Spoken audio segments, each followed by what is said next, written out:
In this video, I'm going to go over how to upload media to your posts. There's two ways to upload media. First, you can upload it through the media. Upload it where you can see a library of everything that you've uploaded to the site. I actually think it kind of depends how you want to split up the duties for your staff. You can have your photo editor be in charge of uploading this media, in which case they'll want to upload it here through the media uploader because they don't necessarily know what article it goes with or where that article is. But when students are posting, if they can upload their own media, if they have that kind of permission, they'll want to go to Add New Post, create a new one,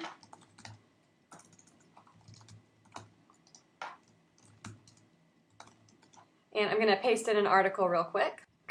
Okay, and if I want to add a photo to this layout, I want to put my cursor wherever I want that photo to be, and I suggest getting your photo, or at least your most important photos, up at the top. So there's really different ways of thinking about this. It kind of depends what your theme is like. Some themes automatically put a large photo at the top of each story, some don't, so you'll just have to play with your theme or read the instructions and find out. But I'm going to show you how you'll do this if you want to put one at the top. So you'll put your cursor before the story, you'll click Add Media, and then you want to drag and drop your photo.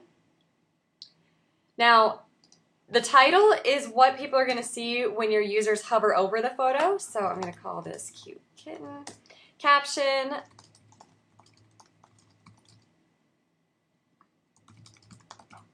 alt text is a description of the photo. This is important because Google will use the alt text to kind of understand what the photo is, and people who use assistive devices like screen readers, people who have vision impairments, for example, will use screen readers that will read a website to them so they know where everything is and they can sort of use the web through hearing it.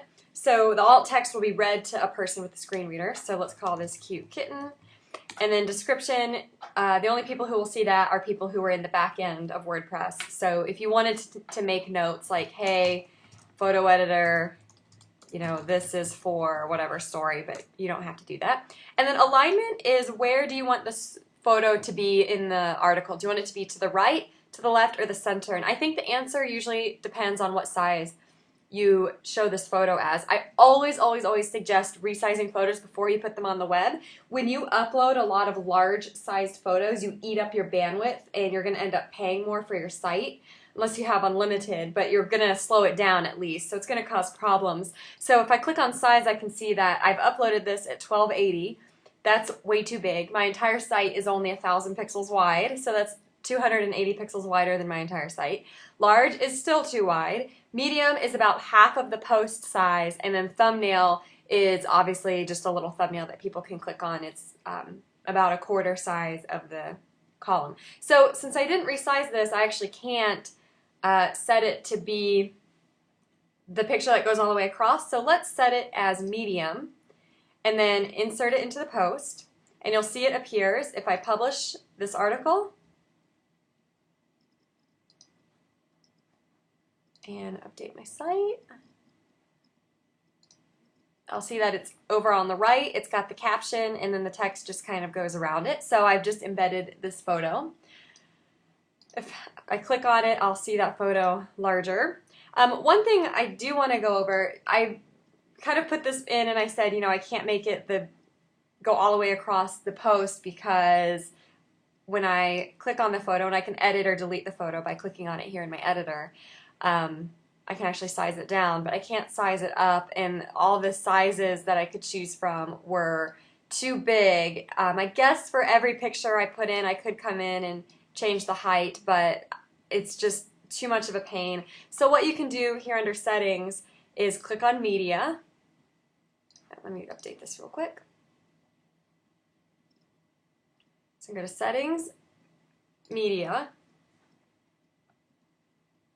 And I can set the maximum width for the large size photo. So my site is only about 1,000 pixels wide, and if I measure my post, it is 750. So I'm going to set the large to be 750 wide and make that the max width. I'm going to click Save Changes. Now if I go back into my post and I edit it, I can insert this picture again, but now it's in the library, so now I can just pick it. And if I scroll down here, I'll see that the large size is now 750. And once you change the settings, they'll be changed for everybody. So now everyone who uses your backend will be able to choose a photo that's correctly sized. So I'm going to insert this, and then I didn't have my cursor in the right spot. Let me delete it, put it at the very beginning. There it is. So just to review, large, insert into post. There we go. Update. And I have that photo that goes all the way across. Now I know actually that it's putting it at the bottom because it's conflicting with this. So I'm going to get rid of this, and now it'll be at the top.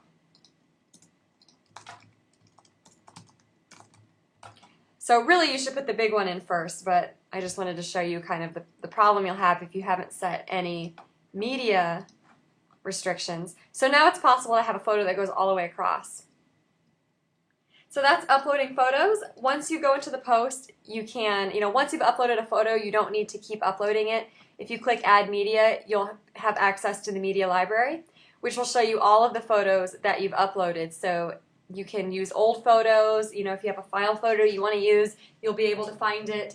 In fact, you want to try to avoid uploading the photo too many times, because then it'll get confusing and your students won't know which photo to use for which story. They'll just get kind of lost. So that is uploading a photo. You can upload other media, such as audio files, video. I would not suggest uploading video. I would suggest using YouTube. And you can upload PDFs, but only JPEGs. Here, I'll make a list. Only JPEGs, GIFs, and PNGs will appear as photos. So these are the only file extensions that you can upload and insert into a post where they're actually going to show up as a photo. If you insert a TIFF, it will show up as a little link that people can click to download the photo, and that is not what people expect, and they're not going to do it. So these are the three formats you want to use. I suggest JPEG, size it for the web, and you'll be okay. There's another post on this site where I'll show you how to size for the web.